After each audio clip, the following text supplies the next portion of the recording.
Então, nessa ação penal 504-6512-94, continuidade do depoimento do senhor ex-presidente Luiz Inácio Lula da Silva, o Ministério Público fez uma pergunta ao senhor ex-presidente e o senhor respondeu uma parte e o senhor tinha uma complementação. Agora o senhor fica à vontade para complementar, então. Fique à vontade, senhor ex-presidente. Veja, toda a agenda que está aqui, eu parto do pressuposto que tem acontecido. Agora, pode não ter acontecido por desmarcação de audiência da agenda dele ou minha. Tá? Como eu quero crer que não houve demarcação, eu estou dizendo isso. Perfeito. Tá? Vou prosseguir, então, que é a última pergunta especificamente sobre essas marcações na agenda do senhor.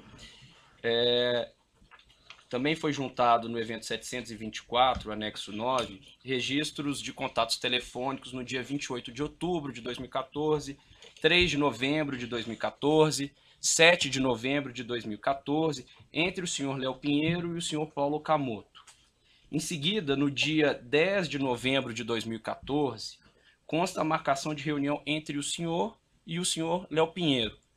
O senhor, de fato, encontrou com o senhor Léo Pinheiro nessa data? Eu, sinceramente, não sei. Primeiro, o telefonema com relação ao Léo e ao Paulo Okamoto, os dois são vivos, pode perguntar para eles. Com relação ao que eu encontrei para o Léo, eu vou repetir a mesma coisa. Eu parto do pressuposto que, se está na minha agenda, eu posso ter encontrado e posso não ter encontrado, sabe? Certo. Nessa oportunidade, o senhor tratou com ele a respeito do triplex? Não. Eu vou repetir outra vez, para ficar consagrado.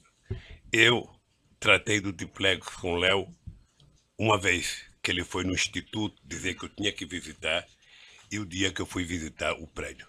Nunca mais tratei de triplex, nem de quadruplex. Certo.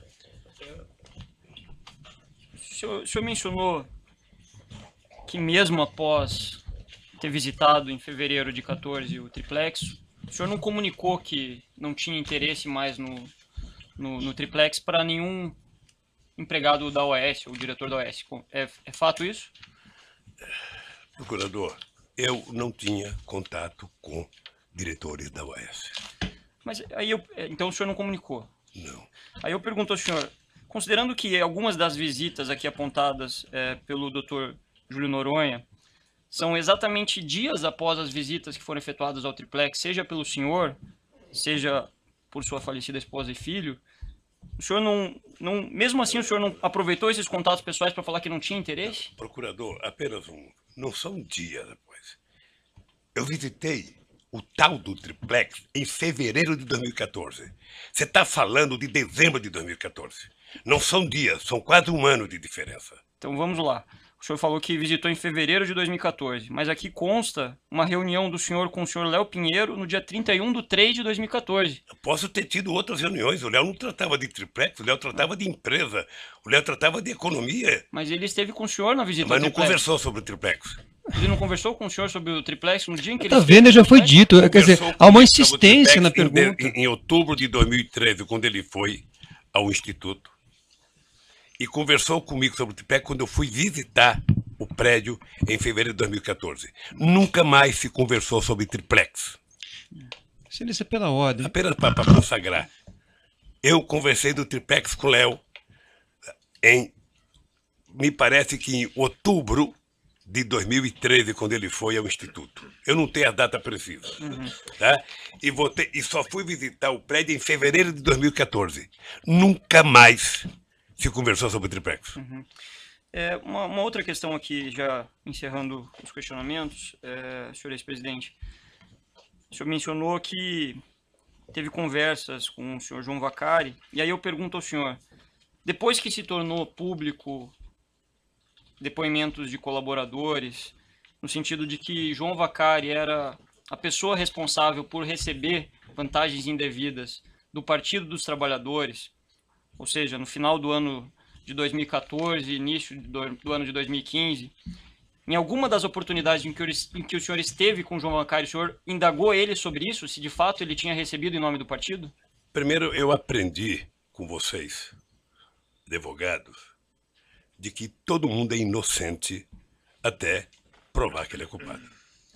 Tá? Portanto, o Vacari era tratado por mim como um dirigente nacional do Partido dos Trabalhadores.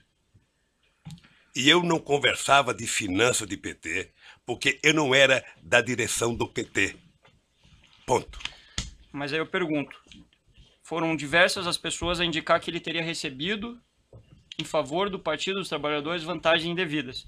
O senhor não perguntou se era verdade os fatos, independente do julgamento ou não? O senhor não perguntou se de fato aqueles fatos... Ele sempre negou. Ele sempre negou. Então o senhor perguntou e ele negou, é isso? Não importa se eu perguntei ou não, ele sempre negou. Negou pela imprensa, negou publicamente, negou em conta do PT. Estou perguntando especificamente se o senhor conversou com ele sobre isso. Veja, eu sinceramente, não me interessa se eu perguntei ou não. O senhor não gostaria de responder, então? Não é que eu não gosto de responder, é que o Vacari não devia explicações a mim. Ele era da Executiva Nacional do PT e eu não era. Ele era tesoureiro do PT e eu não era. E o PT não tinha que prestar conta para mim das suas finanças. Eu entendi a sua linha de argumentação, mas é uma pergunta objetiva, senhor ex-presidente, com todo respeito. Então, o senhor chegou a conversar com ele sobre isso ou não? Acabar a nossa polêmica aqui, vamos dizer, eu perguntei e ele disse que não. Então o senhor perguntou para ele e ele disse que nunca recebeu. Perfeito. Tá bem assim? Não, eu só gostaria de que não, o senhor... Porque você precisava de qualquer jeito de uma resposta, então eu estou dando uma resposta. Não ia ficar nesse trocadilho entre o procurador e um ex-presidente, então eu quero resolver isso. Perfeito, Xúcio. O que está se perguntando aqui é a sua versão sobre os fatos. Espero que não seja por essa resposta minha que eu seja condenado. O senhor fique à vontade para responder ou não, mas a pergunta é sobre um fato objetivo. Eu agradeço a sua disponibilidade, senhor ex-presidente. Tem mais perguntas? Sem mais perguntas, Excelência. O assento de acusação tem perguntas? Os defensores que não do próprio acusado têm perguntas? Excelência, pela ordem. Querem fazer um intervalo de alguns minutos? Não, acho que vamos resolver, Excelência. É assim, Excelência. 2 minutos. Peraí, Sou o único velhinho aqui, gente. um momentinho só. Excelência, o interrogando não vai responder às perguntas dos advogados, dos demais acusados, sobretudo dos acusados que são delatores já formalizados, já homologados ou em processo de andamento. De sorte que, em relação às perguntas formuladas por todos os advogados, o assistente de acusação já disse que não, o interrogando não vai responder. Certo, nós retomamos essa questão dentro de 5 minutos. 5 minutos.